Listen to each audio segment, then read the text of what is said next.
Allah Subhanahu wa Ta'ala telah memberikan satu ketentuan hukum dalam berkehidupan, bahwa siapapun manusia yang berkehidupan di muka bumi ini menjalani misi sebagai khalifah untuk beribadah kepada Allah Subhanahu wa Ta'ala, diberikan oleh Allah batas waktu untuk mengemban misi dimaksud dalam setiap generasi yang berkelanjutan dan saling menggantikan, dan masa waktu ini disebut dengan nama ajal.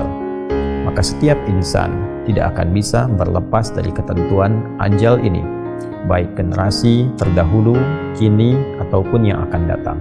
Demikian Allah Subhanahu wa Ta'ala berfirman dalam Al-Quran surah ke-7 Al-A'raf ayat 34, walikulli ummatin ajal fa'idha ja'a ajaluhum la yastakhiruna sa'atan wa la yastaqdimun.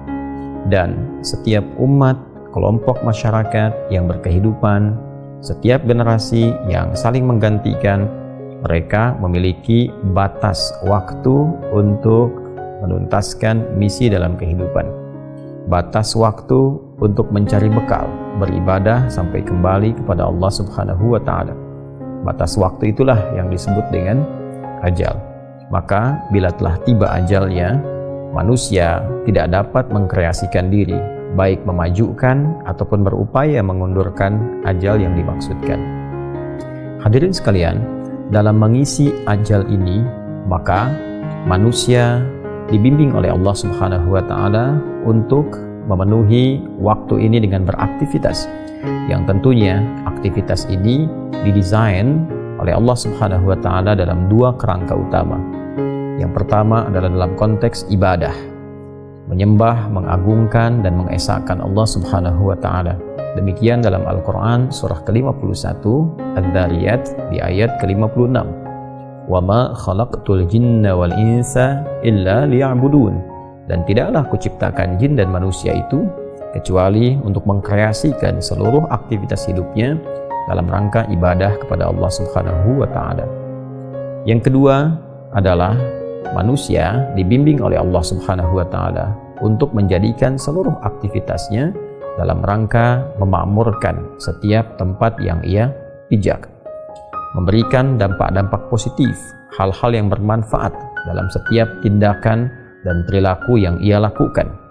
Karena itulah hal yang bermanfaat, hal positif, hal yang kiranya mampu menyukseskan, memakmurkan, dalam bahasa Arab disebut dengan umur. Dan umur ini pula yang seringkali diterjemahkan dalam bahasa Indonesia dengan nama usia.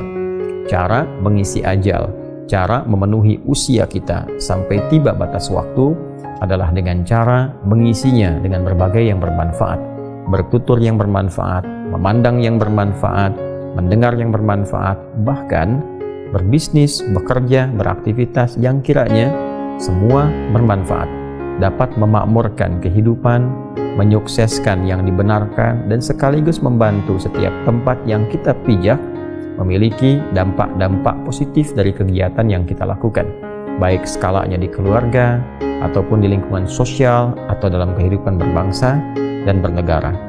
Manusia yang mengemban tugas itu, yang kedua ini, misinya disebut dengan khalifah. Quran surah kedua Al-Baqarah ayat ke-30.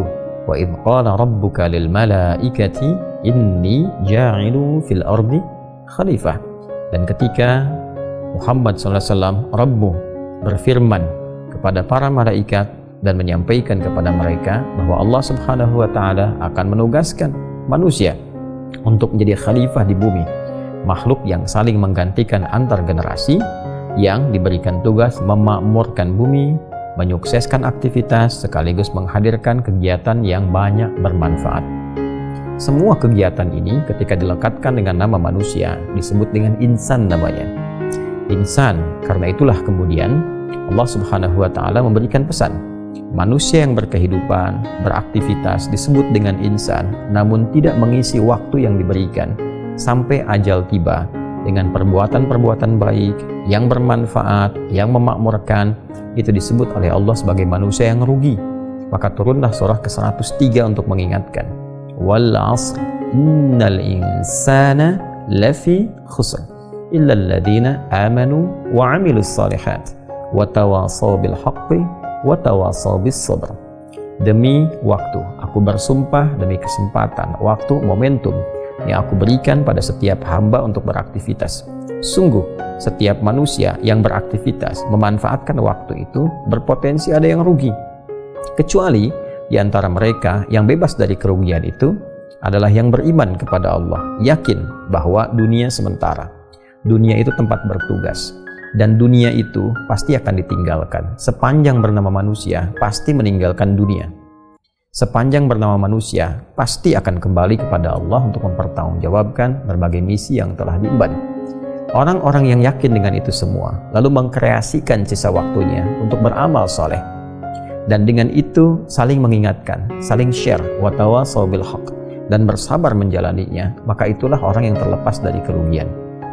Hadirin sekalian, rangkaian ayat-ayat tadi mengingatkan pesan kepada kita bahwa setiap kita ini di dunia ini hanya membawa tugas, membawa misi besar.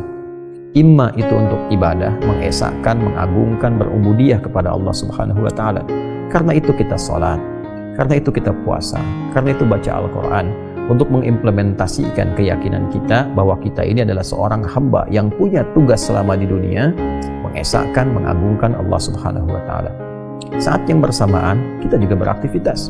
Ada yang bekerja, ada yang berbisnis, ada yang di dunia diplomasi, di birokrasi, ada yang mengajar dalam rangka menjadi khalifah di bumi, membawa segala hal yang bermanfaat, mengajar yang bermanfaat, bisnis yang benar, menghindari manipulasi, jauhi kecurangan. Segalanya kita coba tunjukkan dalam rangka menjalankan misi yang telah Allah amanahkan kepada kita semua. Tapi ayat itu juga mengingatkan bahwa pada saatnya ketika ajal tiba, selesai misi kita dan kita pasti akan berpulang. Jadi kepulangan kita adalah satu hal yang sangat niscaya dan sifatnya pasti. Jadi siapapun yang berpulang kepada Allah Subhanahu wa taala, boleh jadi saat ini Pak Mahfudin telah lebih dulu meninggalkan kita. Tapi kita pun mesti yakin bahwa esok lusa tiba waktunya kita untuk pulang. Tinggal pertanyaannya, bagaimana kemudian kita melihat diri, melihat cermin, melihat sekitaran kita dari siapa yang pulang itu.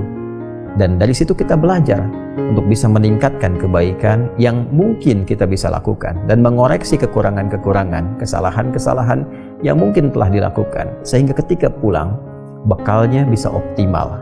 Semua amal dinilai baik oleh Allah Subhanahu wa taala. Ini yang dimaksudkan Quran surah ke-67 di ayat yang kedua itu. Walladzi khalaqal mauta wal hayata liyabluwakum ayyukum ahsanu amala wa huwal azizul ghafur. Dialah Allah Subhanahu wa taala yang telah menetapkan kematian itu dan juga kehidupan sesungguhnya untuk menguji yang masih hidup agar mereka belajar dari proses kematian itu. Siapa yang wafat? Sekarang ada sosok yang meninggalkan kita. Coba lihat mereka. Boleh jadi yang lebih dulu meninggalkan kita itu amalannya begitu luar biasa. Terkadang dia beramal dalam kesunyian, tidak banyak berisiknya, tidak banyak viralnya. Dia mungkin tidak begitu populer di dunia, tapi penduduk langit begitu mengenalnya. Terkadang ada yang terlihat memotivasi, terlihat viral kisahnya, banyak diketahui, tapi semua sepakat bahwa mereka orang baik. Jangan-jangan orang-orang yang wafat mendahului kita dan kita tahu saat ini, kita mengenalnya, boleh jadi mereka itu telah meninggalkan berbagai legasi yang dinilai soleh oleh Allah Subhanahu wa taala. Belajar dari itu. Bagaimana mereka bersedekah, bagaimana konsisten ibadah, salatnya, interaksi dengan Qur'annya. Liyabluwakum ayyukum ahsanu amala, untuk menguji engkau supaya engkau itu berpikir, engkau itu merenung bahwa engkau pun akan pulang. Boleh jadi Pak Mahfudin telah mendahului kita, boleh jadi orang-orang lain mendahului kita, ada ayah kita, ibu kita. Al-Quran menegaskan pada kita, besok itu kamu, besok itu engkau. Lantas engkau harus mengoreksi diri, introspeksi. Kalau kamu pulang, bekal apa yang dibawa? Karena itu, selalu belajarlah dari orang-orang yang telah kembali kepada Allah dan mendahului kita. Ambil manfaat dari mereka. Pelajari kemuliaannya, kebaikan-kebaikannya. Liyabluwakum ayyukum ahsanu amala. Setelah itu kita buktikan kepada Allah untuk berubah.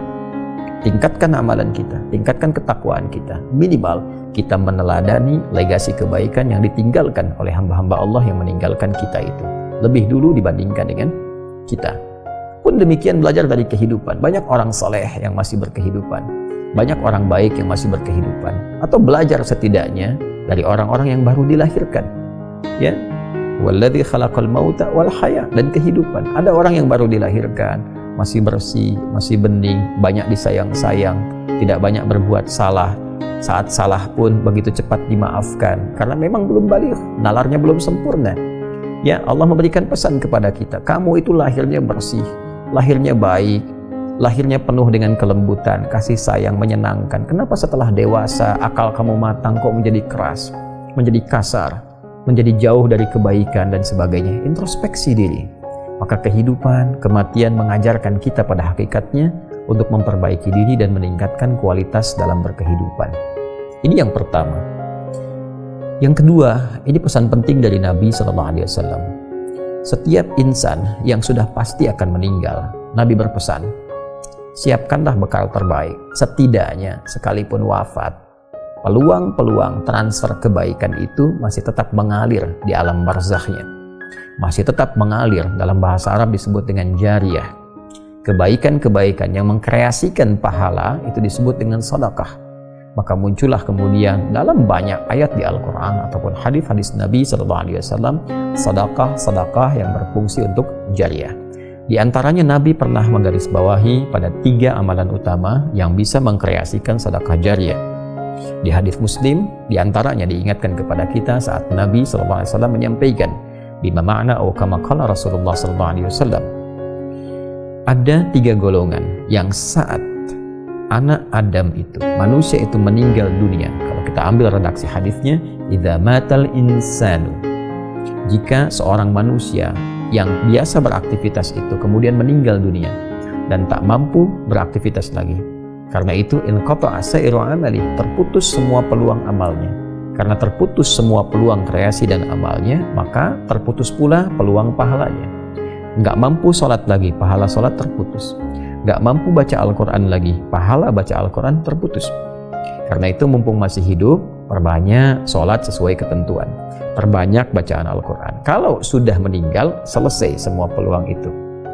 Kemudian terputus semua amalnya, inqata'a sa'iru amali illa min thalath, kecuali ada 3 amalan yang ditinggalkan oleh seseorang yang meninggal dunia, tapi pahalanya terus mengalir. Sekalipun perbuatannya telah terhenti, pahalanya terus mengalir. Inilah yang dimaksud sedekah jariyah. 1. Sedekatin jariyah. Jadi langsung disebutkan bentuknya sedekah jariyah. Ya, kebaikan yang mengalirkan pahala terus-menerus. Apa di antaranya? Cara cepatnya adalah memfasilitasi satu kebaikan atau mengerjakan satu amalan yang dikerjakan kembali oleh banyak orang. Karena itu, fasilitator ini karena mendapatkan manfaat dari pekerjaan yang dilakukan oleh orang lain terhadap fasilitas yang telah disediakan, dia mendapatkan transfer pahalanya. Kita sering ambil contoh-contoh yang sederhana.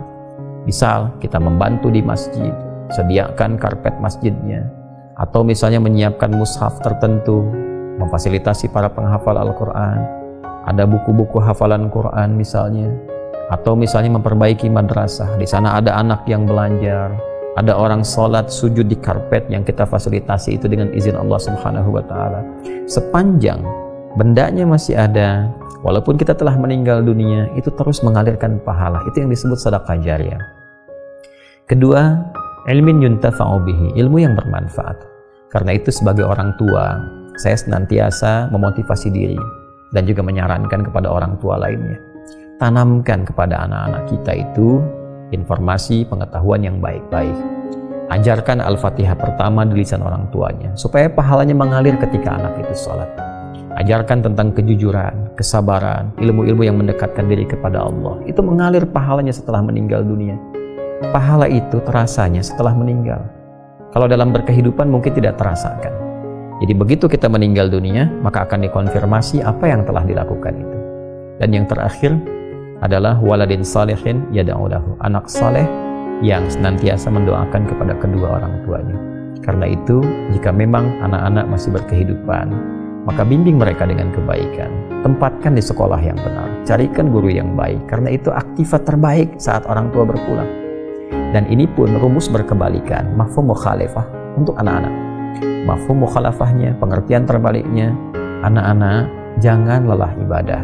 Karena ketika Anda tidak beramal soleh, Anda tidak termasuk anak soleh yang doanya belum tentu sampai kepada orang tua. Karena itu saya berharap kita semua belajar dari apapun yang kita hadapi untuk meningkatkan ketakwaan pada Allah Subhanahu wa Ta'ala, dan saling mendoakan semoga kita berpulang dalam keadaan yang baik.